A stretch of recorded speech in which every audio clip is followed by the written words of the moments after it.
Bonjour et bienvenue dans cette nouvelle formation sur Power Query et le fait de transformer ce tableau-là en ce tableau-là. Hop, je vais fermer ça. Donc, c'est une nouvelle vidéo parce que j'ai déjà tourné et publié l'épisode 1 dans lequel je montrais une première méthode pour transformer une liste de contrats en un échéancier de contrats. Ici, vous avez toutes les lignes qui correspondent à tous les mois de chaque contrat. Donc le contrat 1, qui était ici date de début, date de fin, devient le contrat 1 avec début, et c'est la date qui est ici, fin, et c'est la date qui est ici, et puis tous les mois qui sont à l'intérieur avec, là c'est le 25 de chaque mois, et puis ici c'est le 9 de chaque mois, etc. etc.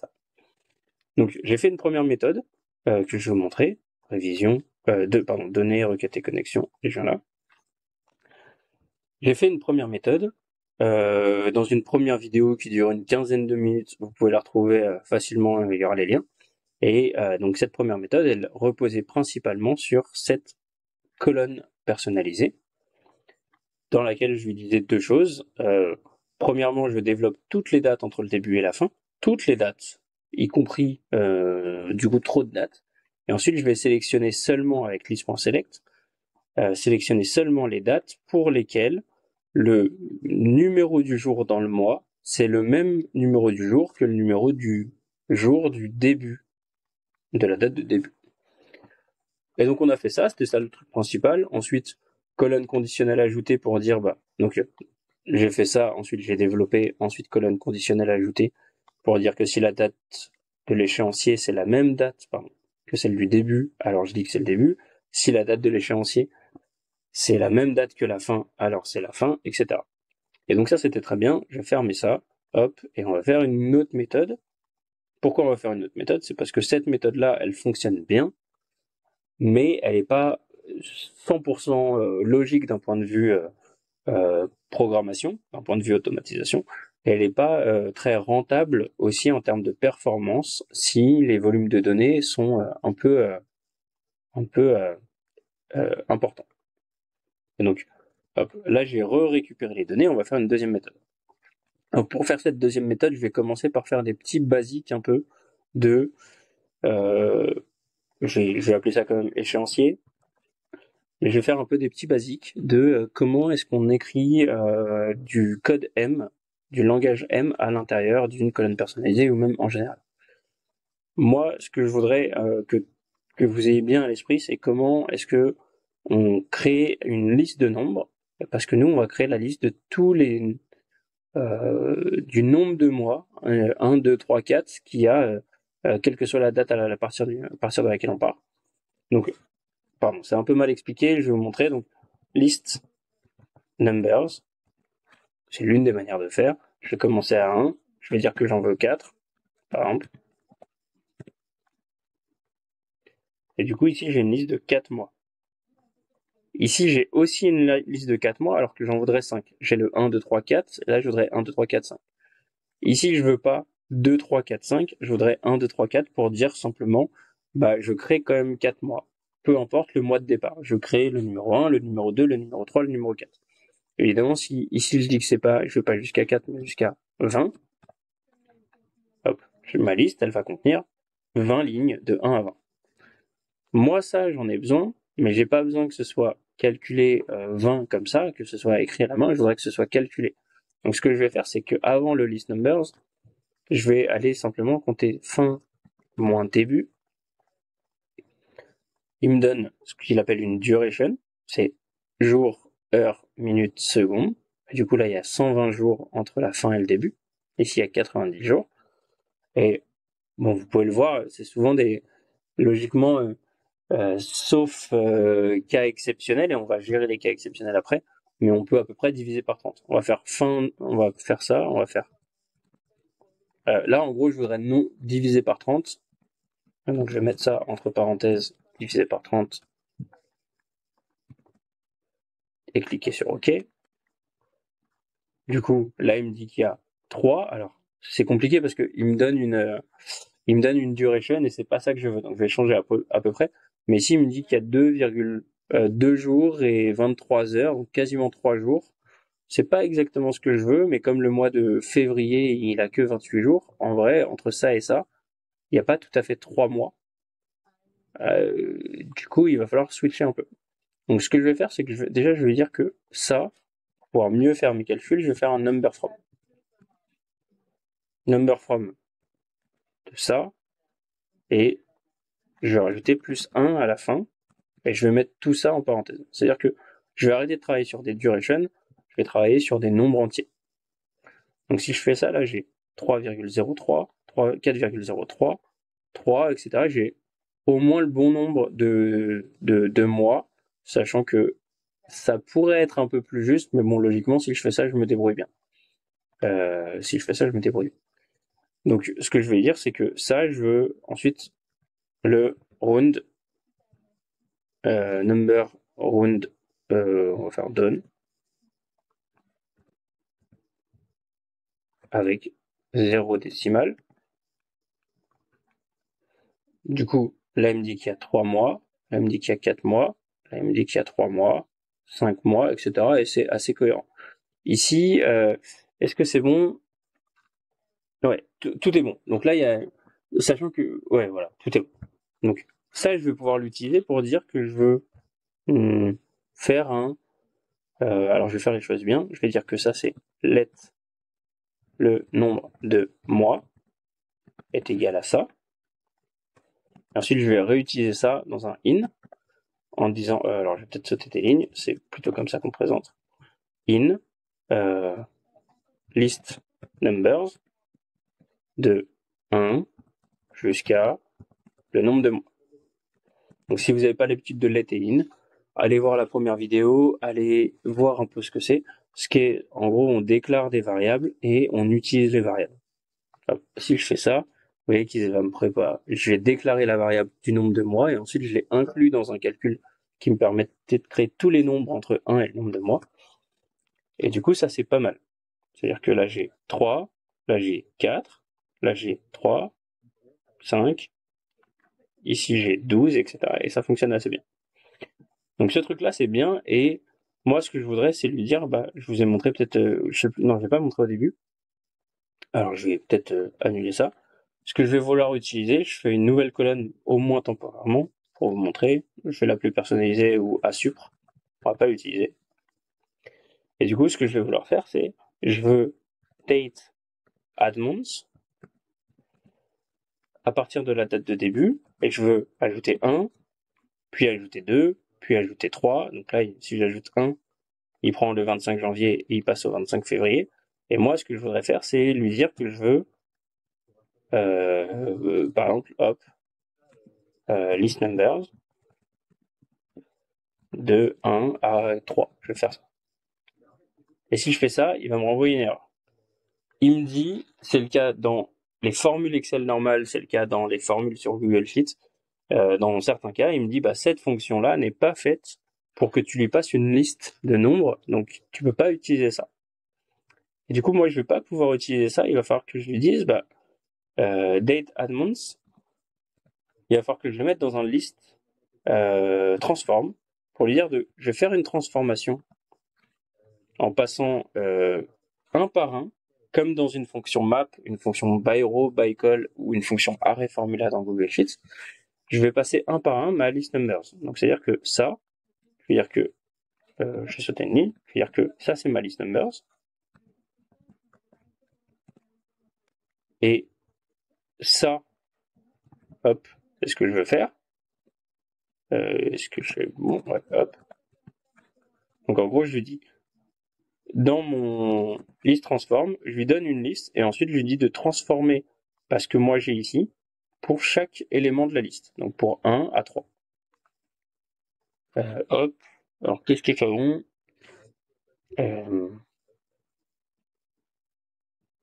Ah oui. Each. Pardon.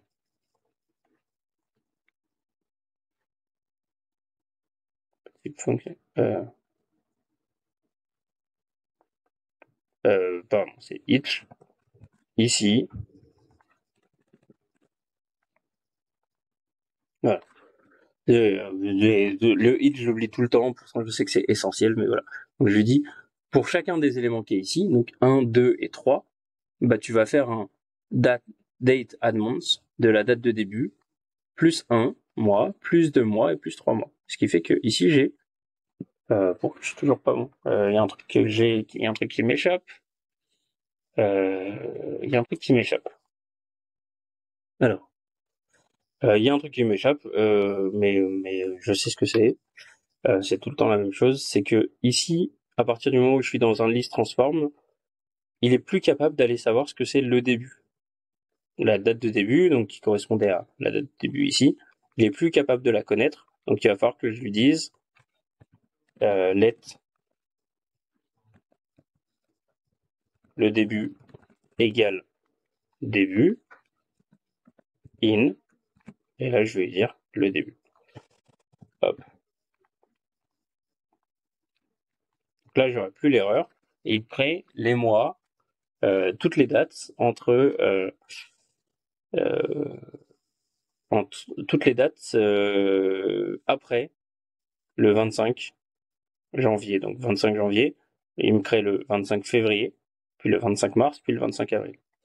Et donc moi, ce que je vais lui dire, c'est bah tiens ça. Alors c'est pas comme ça que je le fais normalement, mais je peux peut-être faire ça. Je peux peut-être lui dire que je veux le début. Sinon on fera différemment. Et ça, est-ce que ça fonctionne si je fais ça? Non, on va faire. Alors je pourrais sans doute faire ça. Oh non, on va faire mieux. Ce qu'on va faire, c'est que je vais lui dire que ici je veux commencer à 0 et je veux aller à 4. Et donc là j'ai la liste de toutes les dates, y compris la première, parce que j'ai fait un date add en partant de 0. Donc ça fonctionne bien. Je vais le supprimer parce que je vais aller le rajouter au bon endroit. Donc je vais aller le rajouter ici. Donc là, j'ai déjà un let. Hop. Je vais faire un...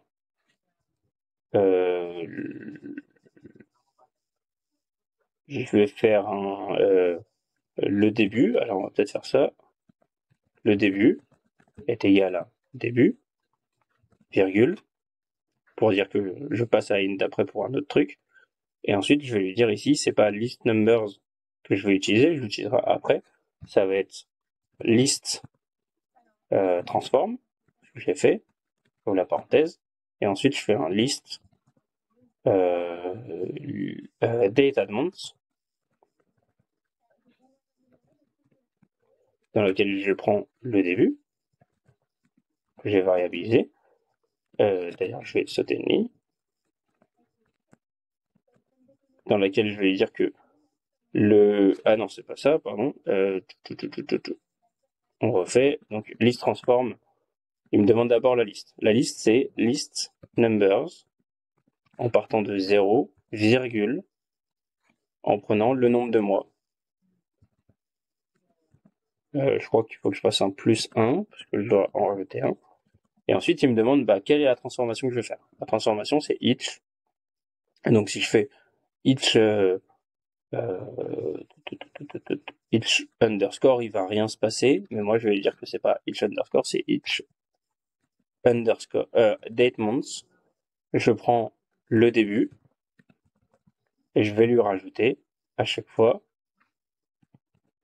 chacune de mes valeurs que j'ai ici. Donc, je fais ça. Si je valide là, j'ai ça. Normalement, ça devrait être pas mal. Probablement, je me suis trompé quelque part. Hein, mais 21.5, 22, 25.1, 25.2, 25.3, 25.4. Donc là, ça fonctionne très bien. Logiquement, là, j'ai, hop, là, j'en ai 5. Là, j'en ai 4. Et là, j'ai un tour complet plus 1, parce que j'ai du février jusqu'à janvier, ça fait 12, plus février de l'année d'après, donc ça fait 13. Donc là, ça fonctionne très bien. Donc là, j'ai mon échéancier, qui fonctionne très bien. Je vais peut-être juste améliorer un peu. Ça va être une vidéo un peu plus longue, parce que ça fonctionne. Moi, j'aime pas trop le faire comme ça. Je me dis, mais c'est pas une belle manière de faire. Du coup, ce que je vais faire, c'est que je vais changer un peu ce truc-là avant d'attaquer la suite. Préparez-vous, là, on est à 14 minutes. En vrai, ça va être une vidéo de 30 minutes, hein, parce que les premières vidéos, les méthodes faciles, elles sont rapides, les méthodes plus techniques, elles sont un peu plus lentes. Donc, ce que là, je vais aller chercher, c'est vraiment le nombre de mois précis. Et le nombre de mois précis, je vais faire deux calculs. je vais calculer le date months de fin moins date months de début. Là, si je fais ça, je pense que ça va être pas mal. On va voir ce que ça va donner, mais je suis pas bon s'il y a plusieurs années. Si je fais ça, hop, là, je vois bien que ça a bien fonctionné. J'ai les mêmes résultats. Là, j'ai les mêmes résultats, ça a bien fonctionné. Pareil, pareil. Là, il me dit ça a pas fonctionné parce qu'en fait, il y a plusieurs années, mais lui, comme je lui ai donné que le numéro du mois, bah, il se dit il existe qu'un seul mois entre février et février, alors que c'est pas la même année. Et ici, ça fonctionne pas bien parce que le numéro du mois qui est à la fin, il est inférieur au numéro du mois qui est au début.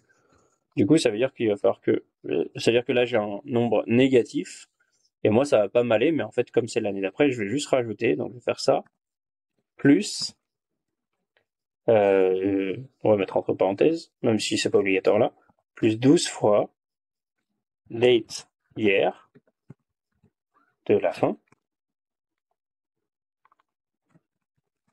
moins date hier du début. Donc si je fais ça, normalement, je vais plus avoir d'erreur et j'aurai bien tous mes trucs. Là, j'ai bien 13... non, j'ai plus que 13 mois, je vais trop loin dans le futur. Qu'est-ce que j'ai mal fait? Et là, pareil. Là, oui, pardon, là, je vais mettre des parenthèses là. Surtout celle-ci qui est importante. Je vais d'abord faire la soustraction ici, fois 12. Donc c'est surtout ça. Donc voilà, là c'est bon. Je fais bien du 21 février 2025 au 21 février 2026. Et là c'est pareil, j'ai bien un échéancier de plusieurs mois qui part de mai d'une année et qui va jusqu'à janvier de l'année d'après. Donc c'est légèrement plus complexe de le faire comme ça, mais c'est aussi plus propre et puis ça vous apprend à maîtriser ça. Et du coup, c'est pas mal. Ça veut dire que j'ai tout ce qu'il me faut ici. Je vais juste lui dire maintenant, je veux développer ça. Et si je développe ça sur de nouvelles lignes, bah, je pourrais du coup refaire ma colonne conditionnelle si la date de l'échéancier, ce que j'ai fait dans le niveau 1. Si la date de l'échéancier, c'est la même date que la date de début, je mets début, etc. Parce que moi, ce que je veux à la fin, c'est ça. Donc là, on a tout ce qu'il y a dans le contrat, on a tout ce qu'il y a dans l'échéancier, il nous manque cette colonne-là. Mais puisque c'est une deuxième vidéo, je vais pas faire la même chose, j'aurais l'impression que même mon contenu gratuit, pourtant je sais que c'est gratuit, hein, je sais que ça je le publie gratuitement pour que tout le monde en profite, bah j'aurais quand même l'impression de vous avoir. C'est dire à quel point je suis passionné par le fait de faire monter tout le monde, quoi. D'ailleurs, au cas où, si vous tombez sur cette vidéo, que vous trouvez que c'est trop cool, que vous apprenez plein de trucs, mais que vous n'avez pas besoin de vous former, pas vous directement, et que par contre vous connaissez quelqu'un qui a besoin à qui ça vous vaudrait le coup qui, qui se forme. Ma phrase est pas très française. Franchement, nous, toutes les recommandations, on les prend. Et si vous aimez bien ce genre de vidéo, mais que vous n'avez pas ni les contacts, ni besoin de prendre une formation pour vous-même, ni les contacts pour nous faire des recommandations, juste un petit avis Google, ça fait trop plaisir. Si jamais vous apprenez des trucs avec tout ce contenu-là, un petit avis Google, ce serait juste trop cool. Donc, on va pas faire la même chose. Ce que je vais faire, c'est, vous allez voir, ça va être assez marrant. On va rajouter, on va faire quoi? On va rajouter ici le fait de choisir les colonnes. J'insère une étape intermédiaire. Je vais enlever début et fin. Donc j'enlève début et fin, donc ici j'ai plus que ça. Quand je développe, j'ai plus que ça. Et moi, ce que je vais aller faire, pour pas faire une colonne conditionnelle, je vais aller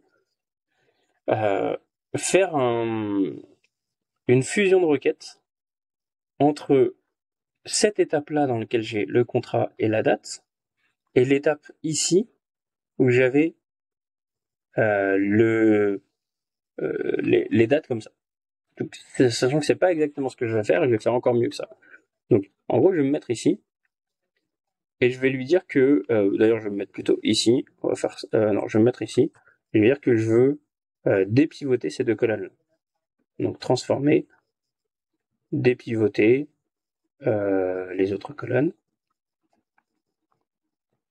Ça me rajoute une étape qui va mettre par terre tout le reste de ce que je vais faire. Mais sauf que cette étape-là, dans laquelle j'ai bien début, fin, et ici l'étape de début et de fin, je peux tout à fait la mettre à la fin. Ouais, c'est tout à fait cohérent. Comme ça, si je reviens là, voilà, ça fonctionne, là ça fonctionne, là ça fonctionne.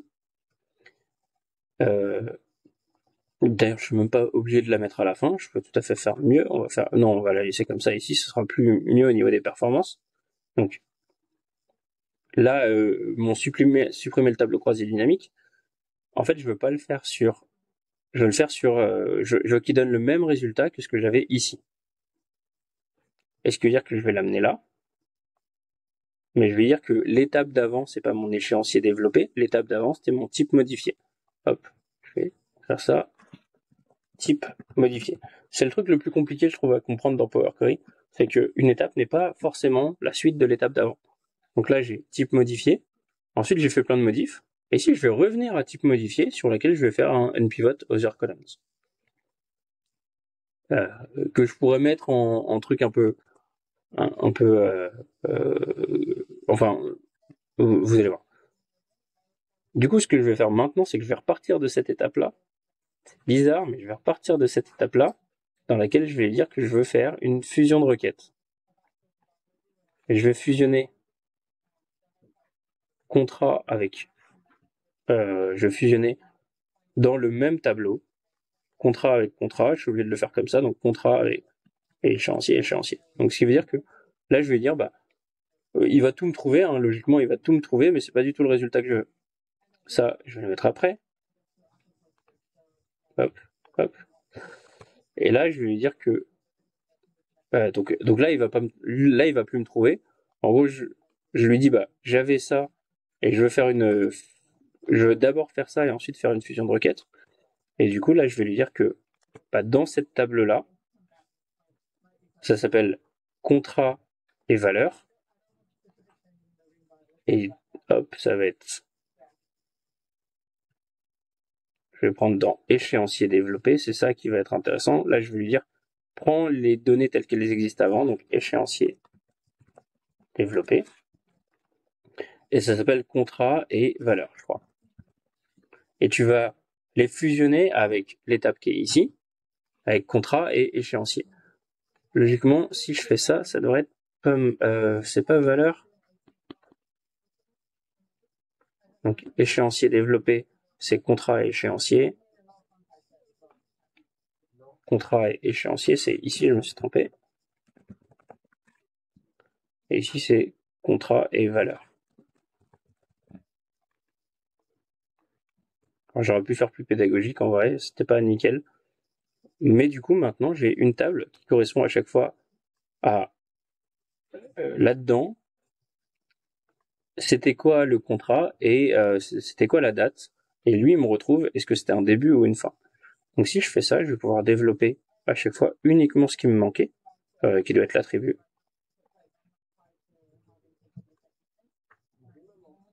Alors j'ai pas le bon ordre, mais j'ai bien 4 lignes pour contrat 001, début, nul, fin, nul, et on voit que là c'est pas dans le bon ordre. Bon bah ça se gère assez facilement. Je vais juste faire en sorte que ma colonne qui vient de se créer, elle s'appelle pas attribut, mais elle s'appelle début fin. C'est ici que je le gère.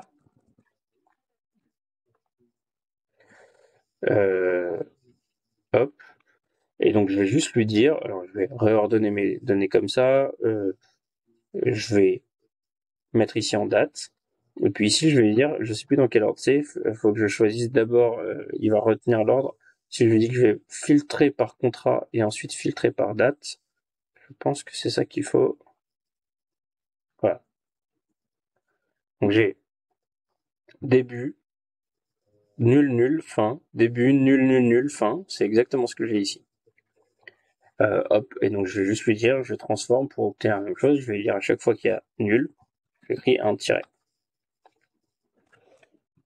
Donc là, j'ai la même chose que ici. J'ai juste pas fait exactement les mêmes étapes parce que là, j'étais passé par un list dates, select et ensuite une colonne conditionnelle. List dates et list select et ensuite une colonne conditionnelle.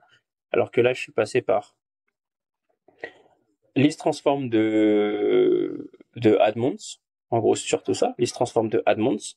Mais j'avais d'abord calculé le nombre de mois qu'il me fallait. Et ici, surtout, le truc qui était plus complexe après, c'est que j'ai fait une fusion de requêtes entre ma requête telle qu'elle existait ici et une étape intermédiaire que j'ai rajoutée qui me permettait d'obtenir pour chaque date de chaque contrat, est-ce que c'était le début ou la fin. Donc, qui était une transformation, un des pivots de ça. Et voilà, donc vous avez ça, c'est une deuxième méthode.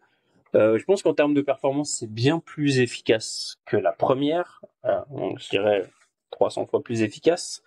Mais je ferai des tests une fois que j'ai tourné toutes les vidéos pour dire si finalement dans mon nombre de contrats, il y a 3000 contrats et que chaque contrat, ou 30 000 contrats, ou 10 000 contrats et que chaque contrat est sur 36 mois, qu'est-ce que ça donne? Pour pouvoir voir un peu qu'est-ce que ça fait si on est sur des plus gros volumes de données. Si on est sur du coup 360 000 lignes, qu'est-ce que ça donne? Parce que là, c'est facile, tout est performant quand on est sur du fictif code. Voilà pour cette deuxième vidéo. Dans laquelle on aborde une autre méthode assez différente de la première, qui va être très différente aussi de la troisième méthode que je vais vous présenter après avec un autre ensemble de fonctions, une autre logique de bout en bout et qui va être assez marrante. Donc voilà pour cette vidéo et puis à bientôt pour la suite.